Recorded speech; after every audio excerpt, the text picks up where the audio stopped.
The train bound for Rouen was crowded and the journey irritating. It was impossible to ignore the Germans who seemed to be everywhere one looked. Violette soon found that it was also impossible to avoid them. German soldiers, seeing a pretty young girl carrying a bag, immediately offered assistance. Seats were given up, doors opened, cigarettes offered, and Violette had to remember all the time not to speak too much to them, in case her English accent gave her away.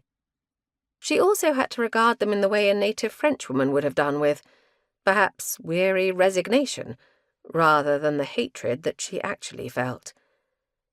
And the milice, who would never have mistaken her accent for that of a Frenchwoman, posed an even greater danger. Although by early 1944 many more French people were opposed to the Vichy government than had been before, there were still those who regarded the government and its agents, such as the milice, as being the true government of their country, and thought of resistors as traitors. It was very difficult to know whom one could trust. The situation that Violette found when she arrived in Rouen was not good. One of the first things she saw was a poster showing photos, albeit rather bad ones, of both Philippe Liévin and Bob Maloubier.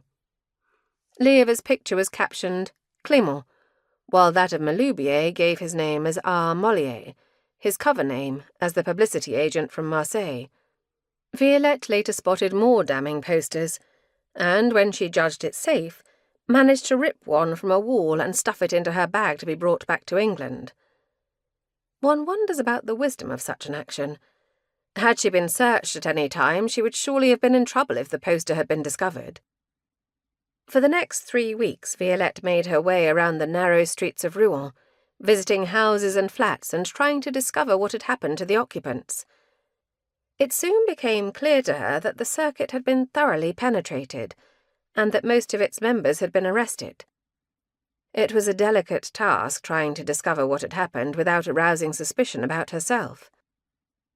She discovered that the Francheté family, who had provided a home for Liévin while he set up the salesman circuit, was still free and living in their apartment at 7 Place des Émures. Madame Desvaux, the dressmaker who had looked after Isidore Newman at 12 Rue Jeanne d'Arc, had not been so lucky, as her home had been bombed and she had had to move.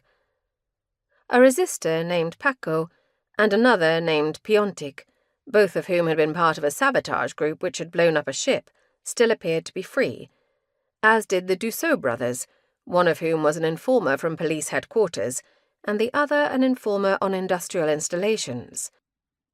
The only other people who seemed to have escaped arrest were the commissaire de police for the 4th district of Rouen, Monsieur Thévenot, and the régulateur chef de Rouen, Monsieur Queneau.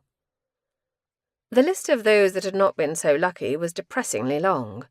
Violette found that most of the group from Rouen and the surrounding areas had been arrested, and were thought to have been deported to Germany.